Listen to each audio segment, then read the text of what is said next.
અને હવે જોઈએ બાંકે બિહારીના ખજાનાને।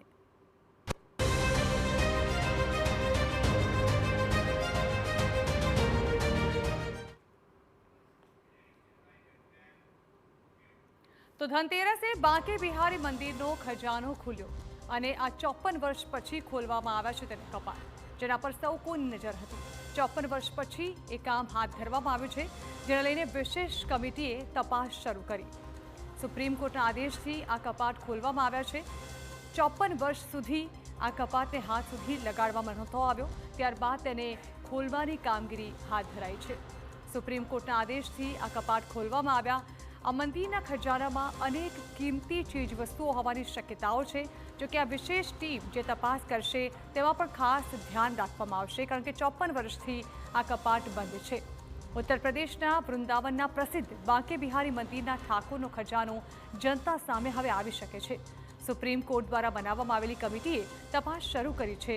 54 વર્ષ બાદ ખજાનાના કપાટ ખોલવામાં આવ્યા છે। માનવામાં આવી રહ્યું છે કે ઠાકોરજીના ખજાનામાં અનેક કિંમતી ચીજ વસ્તુઓ મળી શકે છે।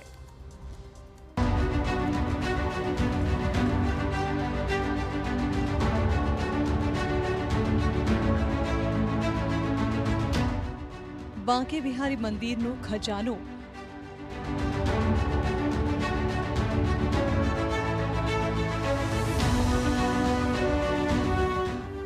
54 વર્ષ બાદ ખોલવામાં આવ્યા કપાટ।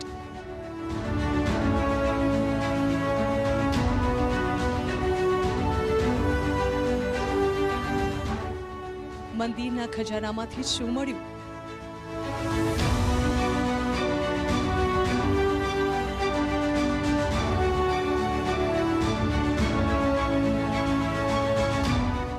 ઉત્તર પ્રદેશના વૃંદાવનમાં આવેલા બાંકે બિહારી મંદિરમાં 160 વર્ષ જૂના ખજાનાને લઈને થયો છે સૌથી મોટો ખુલાસો।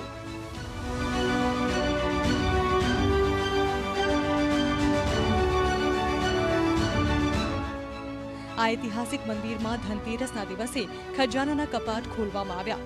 આ ઘટના મંદિરના ભક્તો અને ઇતિહાસ પ્રેમીઓ માટે રસપ્રદ અને આશ્ચર્યજનક છે, કારણ કે આવા ખજાનાની વાતો અનેક વર્ષોથી ચર્ચામાં છે।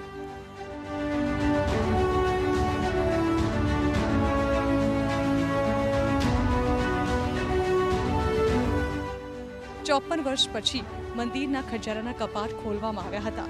સુપ્રીમ કોર્ટ દ્વારા રચાયેલી હાઈ પાવર્ડ કમિટીએ એક વિશેષ સમિતિની રચના કરી હતી। પ્રશાસનિક અધિકારીઓ અને નામાંકિત 4 ગોસ્વામીની હાજરીમાં આ કપાટ ખોલવામાં આવ્યા। મંદિરના ગર્ભગૃહની નીચે આ ખજાનો હોવાનું કહેવાય છે અને તેમાં અનેક કિંમતી વસ્તુઓ હોવાનું અનુમાન લગાડવામાં આવી રહ્યું છે।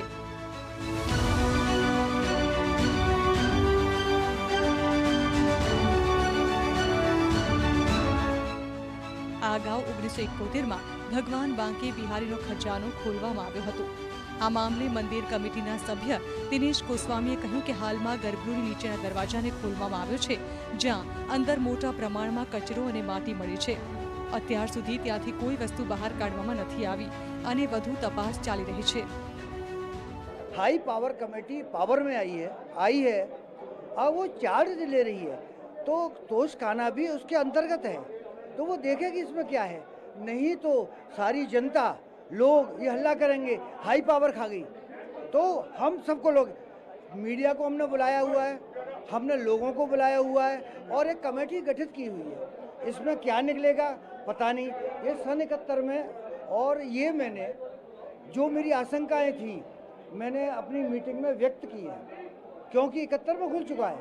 और आप ये समझिए, मतलब यहाँ के अध्यक्ष ने मेंबरों के साथ खोली है, विधि पूर्वक खोली है, तो इसमें यहाँ जो था वो उन्होंने निकाला ही होगा। મંદિરમાં સોના ચાંદીના આભૂષણો, સોનાના કળશ અને ચાંદીના સિક્કાઓ હોવાના દાવા કરવામાં આવે છે। ગર્ભગૃહની નજીક આ દરવાજાને ખોલવાની માંગ લાંબા સમયથી ચાલી રહી હતી અને આખરે સુપ્રીમ કોર્ટની મંજૂરીથી સમિતિને આ જવાબદારી સોંપવામાં આવી છે। આ ખજાનાના રૂમને લાંબા સમયથી ખોલવામાં આવ્યો ન હોવાથી ત્યાં વિષાક્ત જીવજંતુઓ જેમ કે વીંછી અને સાપ હોવાની આશંકા છે। તેથી ટીમ માસ્ક અને સુરક્ષા સાધનો સાથે અંદર ગઈ હતી। વન વિભાગની ટીમ સાપ પકડવાના વિશેષ સાધનો સાથે હાજર હતા, જો કે કેટલાક ગોસ્વામીઓએ વિરોધ પણ વ્યક્ત કર્યો છે। अरे हमको कुछ जानकारी नहीं है, ना आप लोगों को जानकारी है। कम से कम लाइव टीवी लगा होता अंदर क्या हो रहा है, इसको कहते हैं पारदर्शिता। क्या पता किसकी नियत में खोट है। अरे फिर वही बात, किन गोस्वामी को बुलाया जा रहा है? कौन कौन लोग हैं अंदर?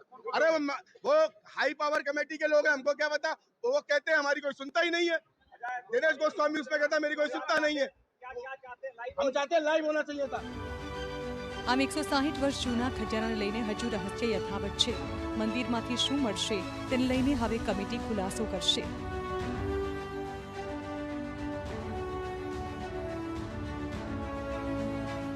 Bureau report TV9.